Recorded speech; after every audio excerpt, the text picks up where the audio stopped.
It all started with a coffee receipt. I wasn't the kind of guy to snoop, but when the bank app pinged me with a notification for a $15 charge at a downtown cafe I'd never heard of, my curiosity got the better of me.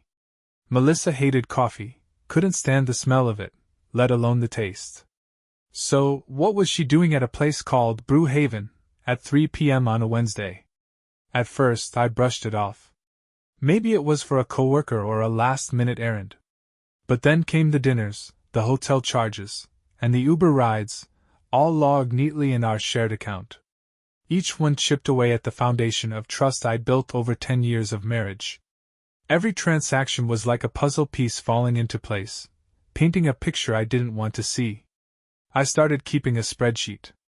Every charge, every timestamp, every location. My mind churned with excuses for her. Maybe it was a surprise for me, a getaway she hadn't told me about yet. Maybe her sister was in trouble again and needed help. But deep down I knew. The numbers didn't lie. That night, as we lay in bed, I stared at the ceiling while Melissa scrolled through her phone beside me. Her laughter, soft and melodic, used to be the highlight of my day. Now it felt like a knife twisting in my gut. I wanted to ask her right then, demand answers, but something stopped me. A quiet voice in the back of my mind whispered, "Be smart. Don't react. Gather everything first." The next morning, I decided to skip work. I called in sick, waited until Melissa left for her job, and then set up camp in our home office. Logging into our bank account, I combed through every transaction going back 6 months. The pattern was undeniable. Lunches at expensive restaurants, floral deliveries, and even jewelry. None of it was for me. I couldn't just confront her. If I did, she'd find a way to spin it, make me the paranoid husband or accuse me of being controlling. No, I needed more than suspicions. I needed proof. The idea hit me as I stared at the joint savings account we'd been building for years.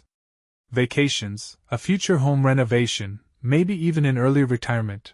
It was all there, a substantial sum that we both worked hard for. And it was all legally accessible to me. I spent the next few days researching everything I could about asset protection. I learned about creating private accounts, transferring funds, and liquidating assets without triggering alarm bells. Melissa was good at lying. Her transactions told me that much, but I was better at planning. I opened a private savings account at a different bank, one she didn't know about. Over the next few weeks, I began transferring small amounts of money into it, just enough not to raise suspicion. I sold off a few of our shared investments, citing market volatility as the reason. It was a delicate dance, staying under her radar while preparing for the inevitable. In the evenings, I acted like everything was fine. I cooked dinner, listened to her talk about her day, and even laughed at her jokes. But inside, I was seething. The betrayal wasn't just about her cheating, it was about the life we'd built together, the promises we've made. She was throwing it all away, and for what?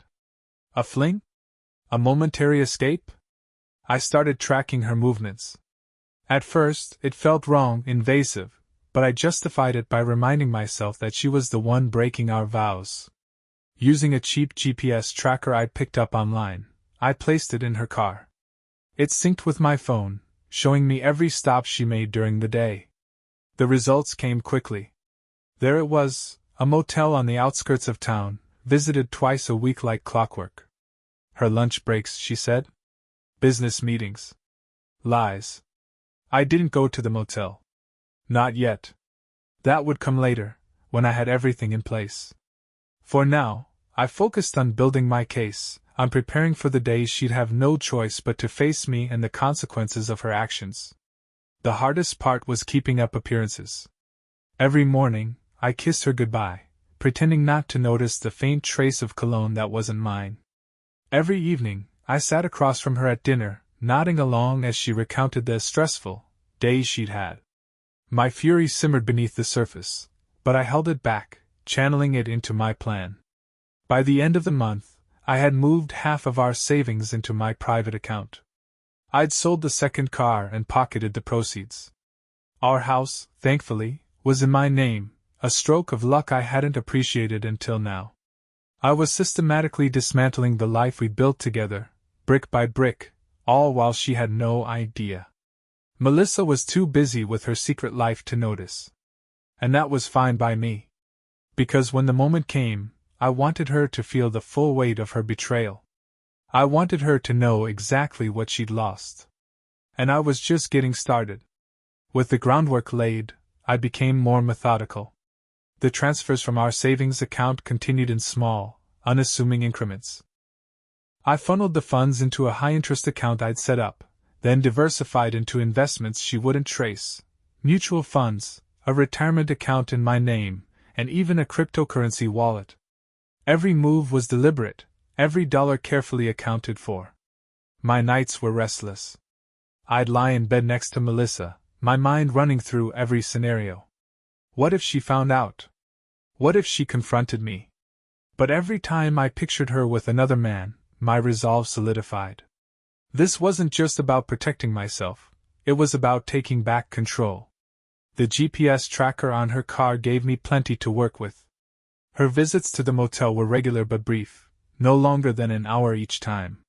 She'd park in the far corner of the lot, under a burnout streetlight, as if the darkness could shield her. It didn't. The tracker recorded everything.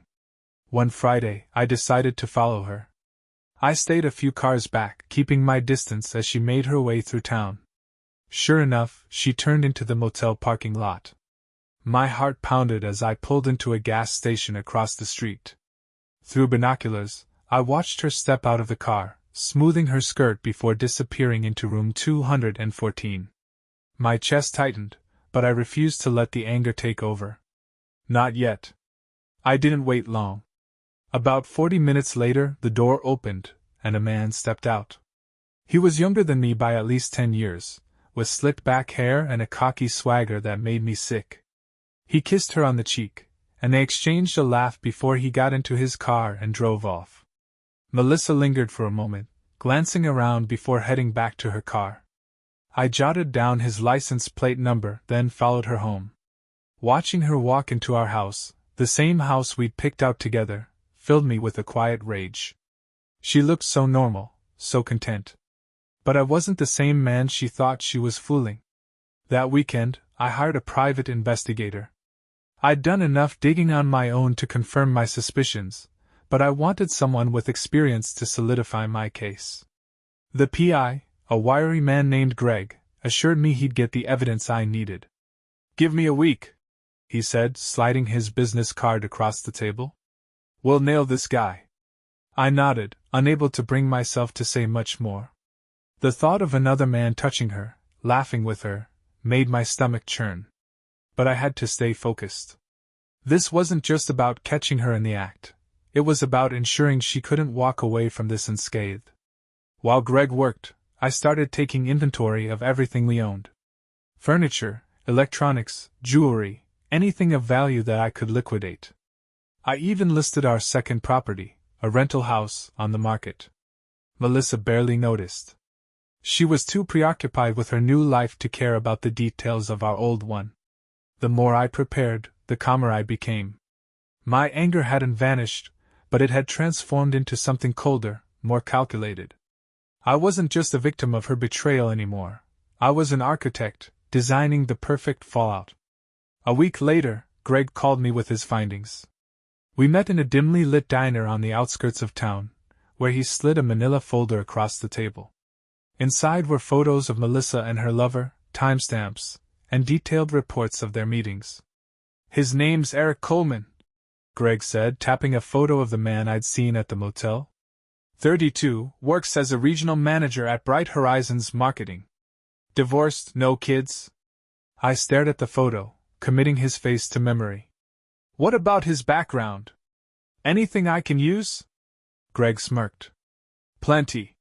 He's got some debts, credit cards, a personal loan. And he's not exactly a rising star at his job. Rumor has it he's on thin ice with his boss." I leaned back in my seat, processing the information. "Good work," I said, sliding a wad of cash across the table. Greg nodded and left without another word. That night I couldn't sleep. Eric Coleman. The name rolled around in my head, fueling a dark sense of satisfaction. He wasn't just some anonymous stranger anymore, he was a target. And I wasn't going to let him walk away from this unscathed either. Melissa came home late the next evening, her excuse predictably thin. "Sorry, I got caught up at work," she said, avoiding my eyes as she kicked off her heels. "No problem," I replied, forcing a smile.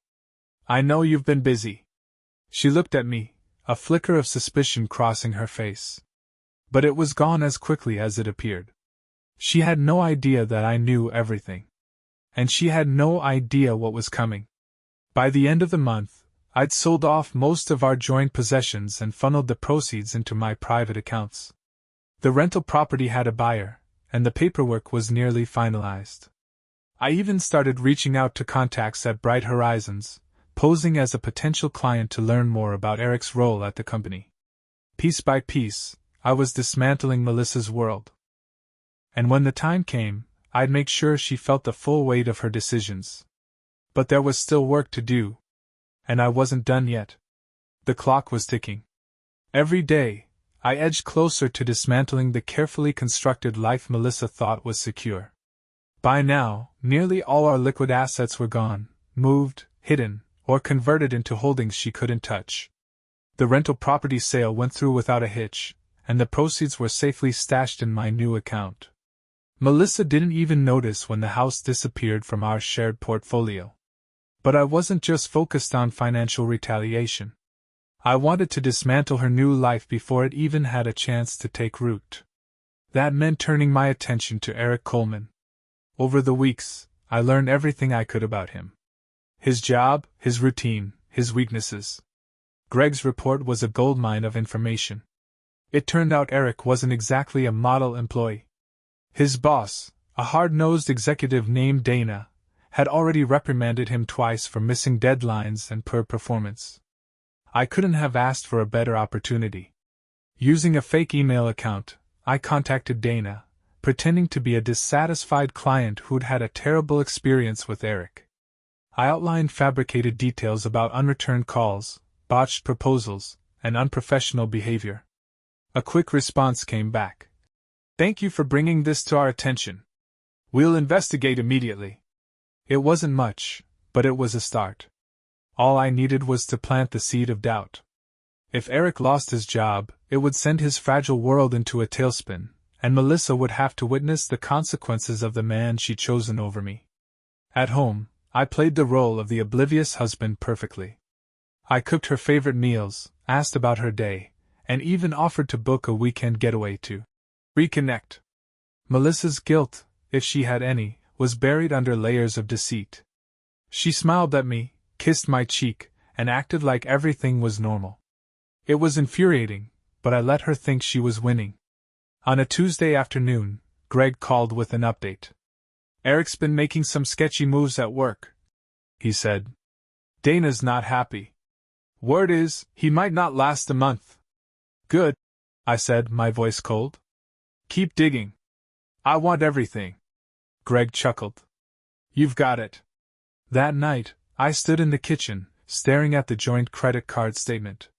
Melissa's latest purchase caught my eye, a weekend reservation at a luxury spa resort. The check-in date was 2 days away. She hadn't mentioned a thing. "Melissa," I called out, keeping my tone neutral. "Do we have plans this weekend?" She poked her head into the kitchen, her expression unreadable. No, why?" I held up the statement. "I saw this charge for the Willow Grove Resort. Are you surprising me?" Her face flushed, and she quickly shook her head. "Oh no. That's for a work event. A retreat. Totally boring." I smiled, playing along. "Sounds fun. Don't work too hard." Her relief was almost comical. She didn't realize she was walking straight into my trap. The day of her work retreat arrived. I watched as she packed a small suitcase, her movements hurried and nervous. "I'll call you when I get there," she said, barely meeting my eyes. "I'll miss you," I replied, pulling her in for a hug. She stiffened, then quickly kissed my cheek and left. As soon as her car disappeared down the street, I sprang into action. I called Greg, letting him know the plan was in motion. Then I grabbed my own bag and headed to Willow Grove Resort. When I arrived, I parked discreetly and checked in under an alias. My room had a perfect view of the parking lot, and I didn't have to wait long. Within an hour, Melissa's car pulled in, followed by Eric's. They met near the entrance, laughing and holding hands as they made their way inside. My stomach churned, but I kept my focus. I spent the evening gathering evidence. Photos of them at dinner, strolling through the resort gardens, and entering the same room together. By the time I returned to my room, I had everything I needed. The final piece of the puzzle. The next morning, I sent the photos to my lawyer, along with copies of Greg's report and the financial trail Melissa had left behind. "This is airtight," he said. "She won't see a dime of your assets if you file." That was exactly what I wanted to hear. When I returned home later that evening, Melissa was already back, pretending nothing had happened. "How was your weekend?" she asked, smiling as she set the table for dinner. "Productive," I replied, my tone light. "How about yours?" She hesitated for a fraction of a second before responding. "Oh, you know. Just a lot of meetings and networking." I nodded, suppressing a smirk. "I'm sure it was." That night, as we lay in bed, I stared at the ceiling, the weight of what I'd uncovered pressing down on me. Melissa thought she'd gotten away with it, that her lies would remain hidden. But she had no idea what was coming next. I wasn't done yet. Not by a long shot. The morning after Melissa's weekend retreat, I woke up early, fueled by the adrenaline of my plans finally taking shape. Melissa was still asleep, her face peaceful and unaware of the storm about to hit. I watched her for a moment, my emotions a strange cocktail of anger and pity. How could she throw everything away so carelessly? I left for work without saying much, but not before dropping a copy of the photos I'd taken at Willow Grove Resort into a secure envelope, addressed to Eric's workplace. Alongside the photos, I included an anonymous letter. "To whom it may concern, I thought you should know about the conduct of one of your employees. Enclosed, you'll find evidence of Eric Coleman engaging in behavior that reflects poorly on your organization's reputation. Sincerely, a concerned observer." It was petty, sure. But it was also strategic. I knew Eric was already skating on thin ice at Bright Horizons Marketing. This would be the shove he needed to lose his footing entirely. As the day progressed, I focused on the next phase of my plan, ensuring Melissa couldn't claim any of our remaining assets. My lawyer had been instrumental in helping me navigate the complexities of the process. He filed for a postnuptial agreement on my behalf, citing financial mismanagement and infidelity as the basis. Melissa wouldn't see it coming, but when the time came, she'd have no choice but to sign, or risk an ugly legal battle that would leave her with nothing. By the time I got home that evening, I was calm, composed, and ready to continue playing my role as the clueless husband. Melissa greeted me at the door, her smile a little too bright, her hug a little too eager. Guilt, I thought. It's finally starting to eat at her. "How was work?" she asked, following me into the kitchen as I set down my bag. "Busy," I replied, pulling ingredients out of the fridge. "What about you? Anything interesting happened today?" She hesitated, then shook her head. "No, just the usual." The usual. I bit back a laugh.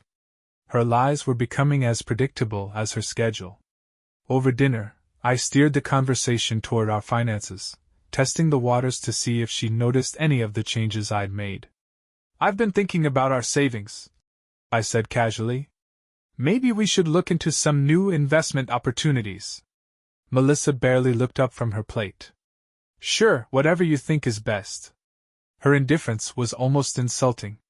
I'd spent weeks moving money, selling assets, and tightening my grip on everything we owned, and she hadn't even bothered to check our accounts. It was both infuriating and satisfying. She was so wrapped up in her affair that she didn't realize the ground beneath her feet was crumbling. The next day, I received an email from Dana, Eric's boss.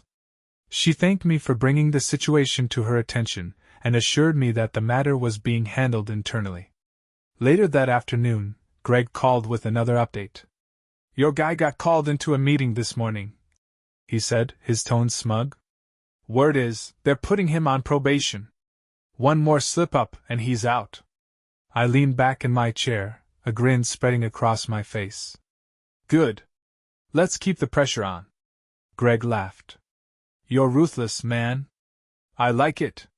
That evening, I started the process of finalizing the transfer of our home into my name alone. It had been a stroke of luck that the property was originally purchased under my name, and now I was ensuring it stayed that way.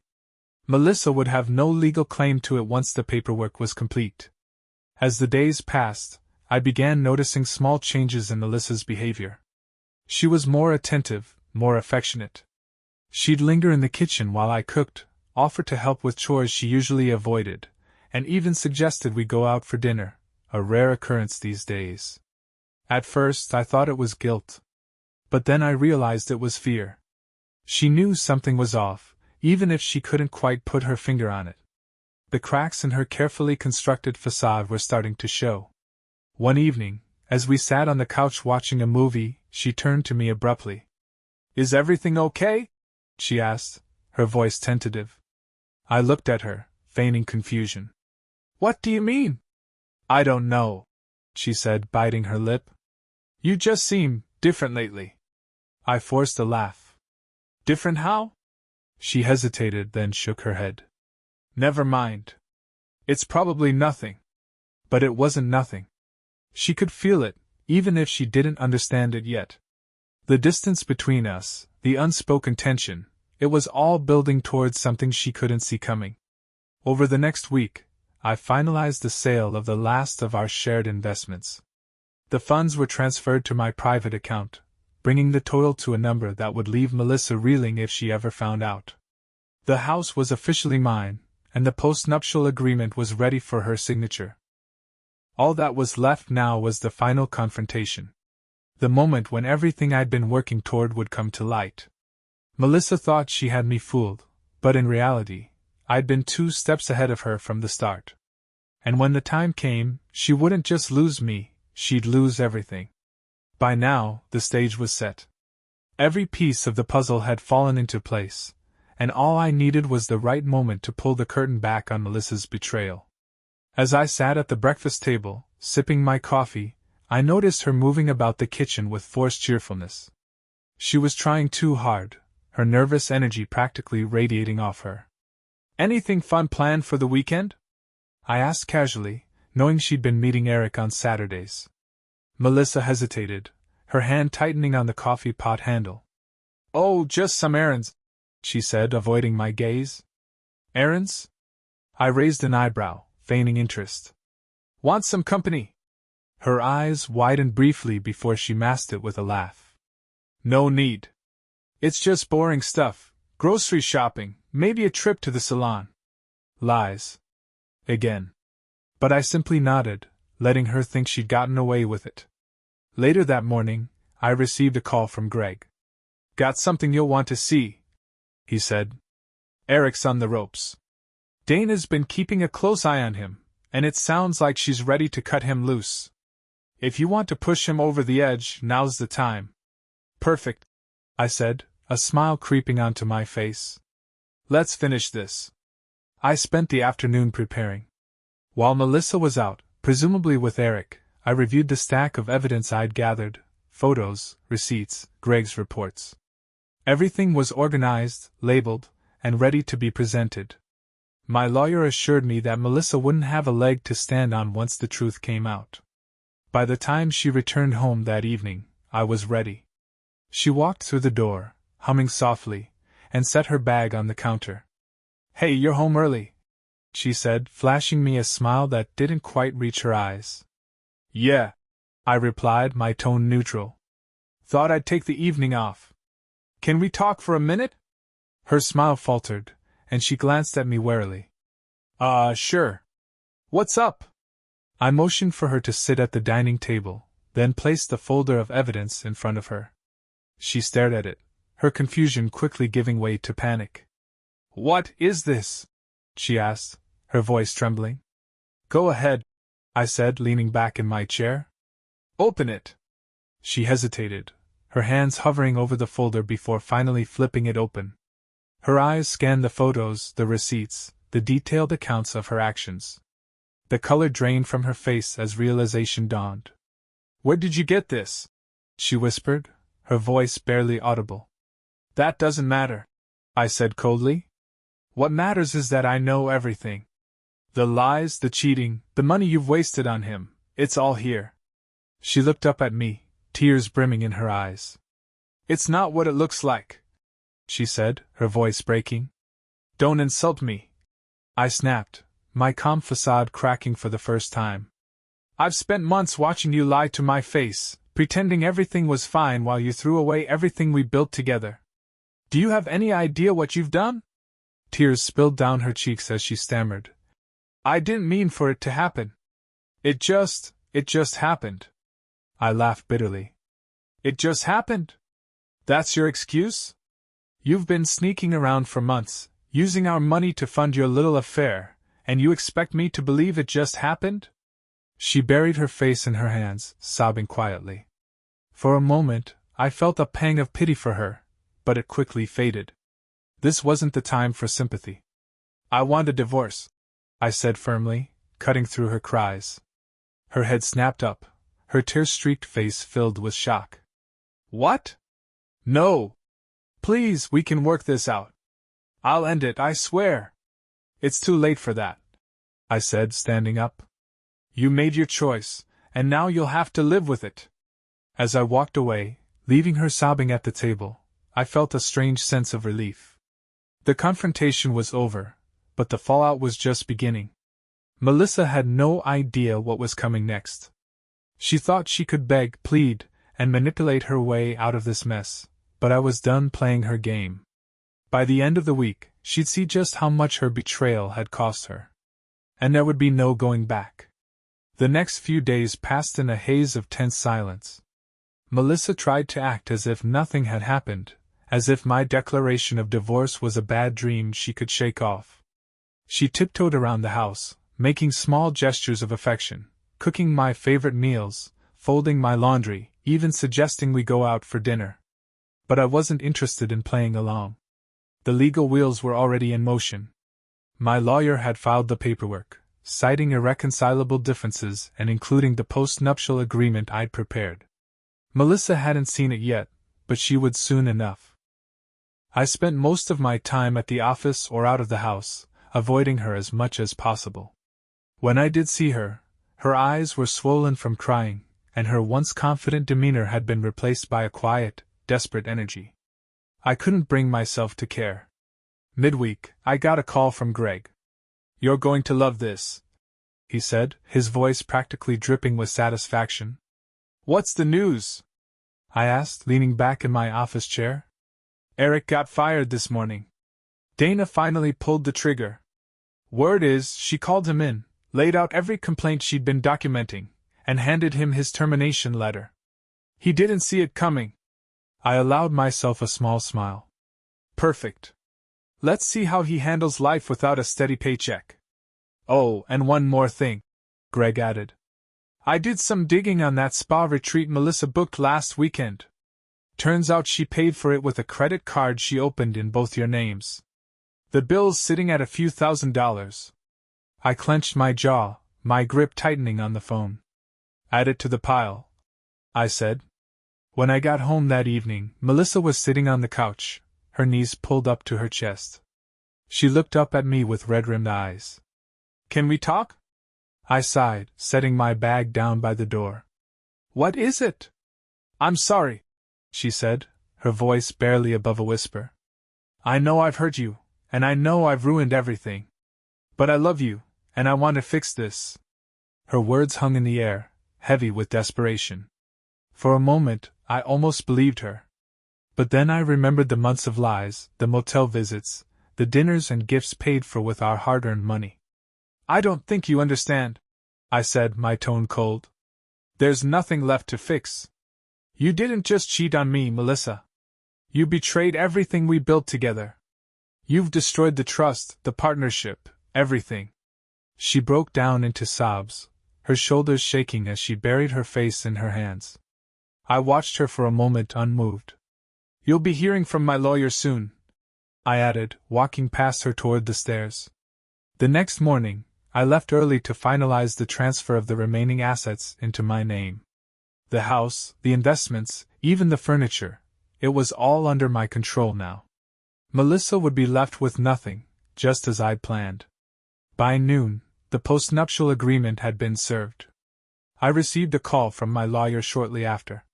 "She's not happy," he said. "But she doesn't have much choice. The evidence of infidelity is solid, and the financial records are airtight. If she tries to contest it, she'll come out worse in the divorce." "Good," I replied. "Let her stew for a while." When I returned home that evening, Melissa was waiting for me, the postnuptial agreement spread out on the dining table. Her face was pale, her eyes filled with a mix of anger and fear. "You can't do this to me," she said, her voice trembling. "You're leaving me with nothing. You did this to yourself," I said, my tone as even as I could manage. "You made your choices, and now you have to deal with the consequences." She slammed her hand on the table, the sound echoing through the room. "This isn't fair." "Fair?" I snapped, my patience finally wearing thin. "You think it's fair to lie to me, to cheat on me, to spend our money on your lover? You don't get to talk about fairness, Melissa. Not after everything you've done." She stared at me, her defiance crumbling into despair. For a moment, I thought she might argue, but instead she dropped her gaze to the papers in front of her. "I'll sign," she said quietly, tears streaming down her face. "But this doesn't mean I don't love you." I didn't respond. There was nothing left to say. As she scrawled her signature on the agreement, I felt a strange mix of emotions: relief, satisfaction, and a lingering sadness for what could have been. Melissa had made her choice, and now she was facing the cost of her actions. But there was still one more step to take. One final move to ensure that both she and Eric understood the full weight of their betrayal. And I was ready to make it. Melissa's signature on the postnuptial agreement was the last step in securing my financial future, but it wasn't enough. She had been unfaithful, deceitful, and reckless. Now, it was time for her to understand what true consequences looked like. I didn't want her to just lose the money or the comfort of our life. I wanted her to feel the weight of her choices in every aspect of her existence. Over the next few days, I began putting my final plan into motion. Eric Coleman was jobless, his reputation tarnished thanks to Dana's intervention. Greg had also confirmed that his finances were in shambles. He was swimming in debt with no way to maintain the lifestyle he'd been enjoying with Melissa. That knowledge alone gave me a grim satisfaction, but I wasn't done yet. Using the funds I had siphoned from our accounts, I contacted a broker to explore an acquisition opportunity. Bright Horizons Marketing, Eric's former employer. It wasn't a massive company, but it had potential, and I could see ways to turn it into a profitable venture. More importantly, I wanted control of Eric's world. The deal moved quickly. Within a month, I was the proud owner of Bright Horizons. Dana, the current CEO, was more than happy to stay on and run the day-to-day operations, but I made it clear that there was one condition: Eric Coleman was to be rehired. Dana hesitated at first. "I'm not sure that's a good idea," she said. "He's unreliable, and frankly, I don't think he's capable of contributing to the team." "That's fine," I replied with a smile. "I'm not bringing him back for his expertise. I have another position in mind for him." The look on her face told me she understood. She didn't ask any more questions. The next morning, Eric received his offer letter. I made sure the title was clear and unmistakable: custodial specialist. His new role was janitor. The salary, just enough to cover his basic expenses, was a far cry from what he was used to as a regional manager. Greg called me that evening, laughing as he shared the details. "You should have seen his face when he read the letter. He was furious, but he accepted the job. Guess he doesn't have many other options." "Good," I said, leaning back in my chair. "Let him feel what it's like to scrape by." Meanwhile, Melissa was unraveling. The reality of her financial situation had hit her like a freight train. She spent hours on the phone with friends and family, pleading for help, but no one seemed willing to step in. I had ensured the divorce settlement left her with nothing, no property, no savings, and no legal claim to my assets. One evening, she approached me while I was sitting in the living room. Her face was pale, her eyes rimmed with exhaustion. "Please," she said, her voice cracking. "Can we just talk? I made a mistake, and I'll spend the rest of my life making it up to you. Just don't do this to me." I looked at her, my expression unreadable. "You think this is about revenge?" I asked, my voice calm. "It's not. This is about consequences. You made choices, Melissa. You lied, you cheated, and you destroyed everything we built together. Now you have to live with what's left." Her shoulders sagged, and she sank into the chair across from me. "What am I supposed to do?" she whispered, tears spilling down her cheeks. "That's not my problem," I replied. "You wanted freedom, didn't you? Well, now you have it." The following week, I received an email from Dana. She included a photo of Eric mopping the floors at Bright Horizons, his shoulders slumped and his face a mask of bitterness. I forwarded the email to Melissa, accompanied by a simple message. "This is who you gave up everything for." The fallout was immediate. Melissa confronted me that evening, her anger finally boiling over. "How could you do this?" she screamed, her face twisted with rage. "You've ruined my life, and now you're ruining his too." "I didn't ruin anything," I said, meeting her gaze. "You did that all on your own. I just made sure you couldn't run from it." She stormed out of the house, slamming the door behind her. I watched her leave, a strange sense of closure settling over me. For the first time in months, I felt free. The weight of her betrayal, the anger and sadness that had consumed me, it was all gone. I'd taken control of my life, reclaimed what was mine, and ensured that neither she nor Eric would ever forget the cost of their actions. Now, it was time to move forward. I didn't know what the future held, but I knew one thing for certain: I wouldn't let anyone take advantage of me again. And as for Melissa and Eric? They were nothing more than a cautionary tale, a reminder of what happens when you play with fire and underestimate the person you're betraying. In the weeks that followed, Melissa and Eric's lives continued to spiral downward. I didn't need to lift another finger. The weight of their decisions was crushing them all on its own. Melissa moved out of the house shortly after our last confrontation. She had no job, no savings, and no real plan. She ended up crashing on her sister's couch, a woman she had always looked down on for living a modest life. Eric wasn't faring much better. The humiliation of his new position as a janitor at Bright Horizons was taking its toll. Dana had sent me updates occasionally, though she didn't need to. Greg had kept tabs on him, too. Each report painted a picture of a man clinging desperately to a life that was slipping through his fingers.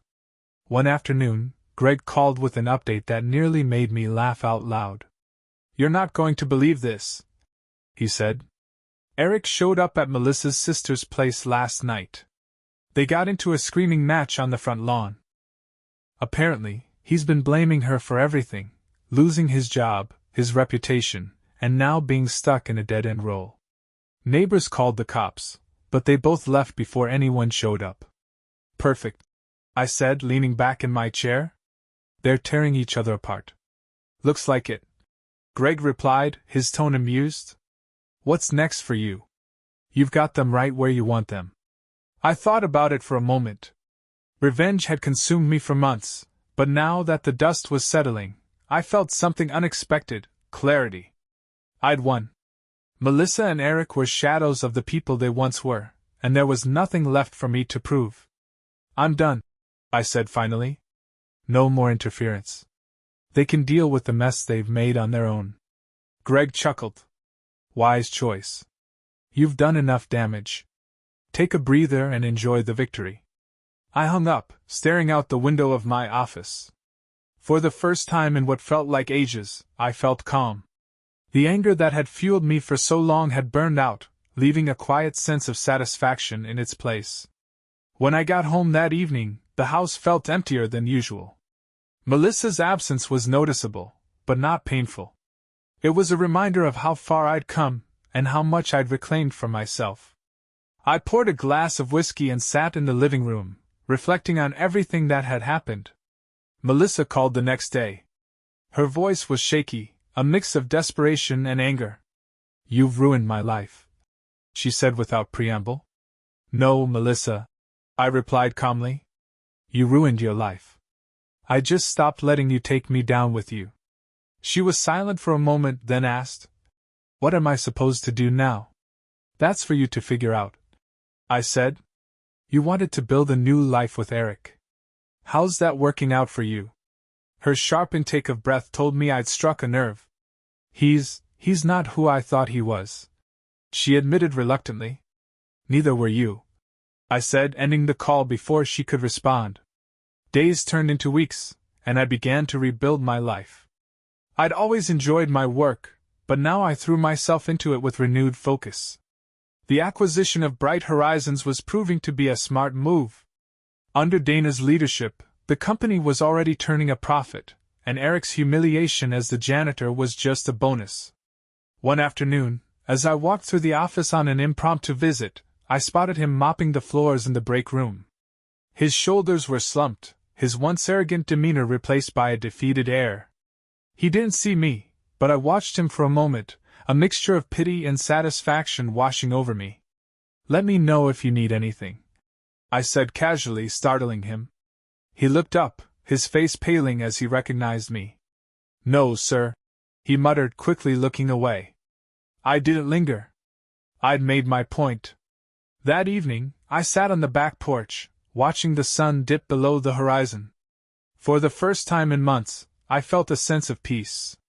The anger, the betrayal, the need for revenge, it was all behind me now. Melissa and Eric had both made their choices, and they were living the consequences. As for me, I was finally free to move forward, unburdened by their lies and deceit. The road ahead was mine to shape, and I intended to make the most of it. As the weeks turned into months, my life began to take on a sense of normalcy I hadn't felt in years. The weight of Melissa's betrayal, which had once consumed me, now felt like a distant memory. I'd come out on the other side stronger, more focused, and more in control than I'd ever been. The house was officially mine, and it felt good to reclaim it as my space. I made small changes, a fresh coat of paint, new furniture, and a garden in the backyard. The process was therapeutic, a tangible reminder that I was moving on. Melissa's calls had dwindled. The last time we spoke, she'd begged me to reconsider the divorce settlement. "You don't have to do this," she'd said, her voice cracking with desperation. "We can start over. Please." I'd listened calmly before responding. "There's no we anymore, Melissa. You made sure of that." That was the last time I heard from her. According to Greg, she was still staying with her sister, working part-time at a small boutique downtown. Her life had been reduced to the bare minimum, a stark contrast to the comfort and stability she'd enjoyed with me. As for Eric, he hadn't lasted long at Bright Horizons. About a month after his humiliating return, he quit. Dana had sent me an email the same day, detailing his final hours at the office. "He walked out mid-shift," she wrote. "Said he couldn't take it anymore. No notice, no explanation, just left his mop and walked out the door. I didn't ask where he'd gone. I didn't care. Eric Coleman was a chapter 1 was more than happy to close. With Melissa and Eric out of the picture, I focused on myself. I took a long overdue vacation, traveling to places I'd always wanted to see. Italy, Greece, Japan. Each destination brought a sense of renewal and a reminder that life was too short to be spent on people who didn't value it. Professionally, things were better than ever. Bright Horizons thrived under Dana's leadership, and I enjoyed the passive income it generated. I also started investing in other ventures, channeling my energy into building a future I could be proud of. But it wasn't all about work. For the first time in years, I allowed myself to reconnect with old friends and hobbies. I joined a hiking group, rediscovering my love for the outdoors. I picked up photography, capturing moments that reminded me of the beauty in life. It wasn't long before I met someone new. Her name was Julia, and we clicked instantly. She was warm, genuine, and grounded, everything Melissa hadn't been. We met at a charity event, both of us volunteering for a local community project. She had a laugh that was contagious and a way of looking at the world that made everything feel lighter. Our relationship started slow, but it was refreshing. Julia wasn't looking for drama or complications, she just wanted someone she could share her life with. And for the first time in a long time, I felt like I could be that person. One evening, as we walked along the river, she asked about my past. "You don't have to share if you're not ready," she said, her hand brushing mine. I hesitated, then decided to tell her the truth. I kept it simple, focusing on the broad strokes of what had happened with Melissa and Eric. When I finished, Julia squeezed my hand. "You've been through a lot," she said softly. "But it sounds like you've come out stronger because of it." I nodded, realizing she was right. What had once felt like the end of my world had turned into a new beginning. By the time I returned home that night, I felt lighter. Melissa and Eric were no longer the ghosts haunting my life. They were simply lessons I'd learned along the way. One day, out of curiosity, I searched Melissa's name online. Her social media profiles were sparse, filled with cryptic posts about starting over and vague motivational quotes. Eric's name, on the other hand, yielded nothing. He'd disappeared, leaving no trace of the man who had once been so confident and smug. I closed the laptop, feeling a sense of closure. They were both relics of a life I'd left behind, and I had no desire to look back. My new life was just beginning, and for the first time in years, I was truly happy. The world felt full of possibilities, and I was ready to embrace them. Whatever challenges lay ahead, I knew I could face them. I'd already survived the worst, and now I was stronger, wiser, and free. It was a quiet Saturday morning when the final thread of my old life unraveled. I was sitting on the porch, a steaming cup of coffee in my hand, watching the sunrise. The air was crisp, carrying the faint scent of dew and earth, and for the first time in years, I felt completely at peace. The mail arrived earlier than usual, and among the usual stack of bills and advertisements was a plain white envelope with no return address. Curious, I opened it and found a handwritten letter inside.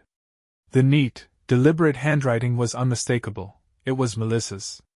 The letter was long, filled with apologies, regrets, and reflections.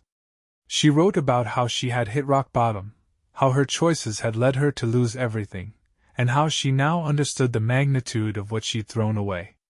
"I never realized how much I took for granted until it was gone," she wrote. "I don't expect forgiveness, but I wanted to say I'm sorry for everything. For the lies, the betrayal, and the hurt I caused you. I'll carry the weight of those mistakes for the rest of my life." She ended the letter by wishing me happiness, and thanking me for the years we had shared, however imperfect they may have been. I folded the letter and set it aside, unsure of how to feel. Part of me wanted to rip it up, to dismiss her words as too little, too late. But another part of me, one that had grown over the past months, felt a twinge of compassion. Melissa's apology didn't change anything, but it gave me the closure I didn't know I needed. She had finally taken responsibility for her actions, and that was enough. Later that day, as I packed away some old things in the attic, I came across a box of photos and memorabilia from our marriage. I sifted through it slowly, each item a reminder of the life we'd once built together. There were moments of happiness, laughter, and love, memories that felt like they belonged to someone else. Instead of anger or sadness, I felt a quiet sense of gratitude. Those memories, however bittersweet, were part of the journey that had brought me to where I was now. I decided to keep a few photos, not out of sentimentality but as a reminder of how far I'd come. The rest of the box, I donated to charity. It was time to let go. The next week, I invited Julia over for dinner. She'd become a steady presence in my life, a source of warmth and joy I hadn't realized I was missing. As we cooked together, laughing and sharing stories, I felt a deep sense of contentment. After dinner, we sat on the couch, her head resting on my shoulder as we watched the fire crackle in the fireplace. I hadn't told her about Melissa's letter yet, but I didn't feel the need to. That chapter was over, and it no longer had any power over me. "You seem happy," Julia said, her voice soft. "I am," I replied, realizing it was true. Melissa and Eric had been storms in my life, tearing through everything I thought I knew. But from the wreckage, I'd rebuilt something stronger, something real. They were no longer the center of my story, they were just a footnote in a life that was moving forward. As Julia drifted off to sleep beside me, I stared into the fire, a small smile playing on my lips. The past was behind me, and the future stretched out ahead, bright and full of promise. For the first time in a long time, I felt free.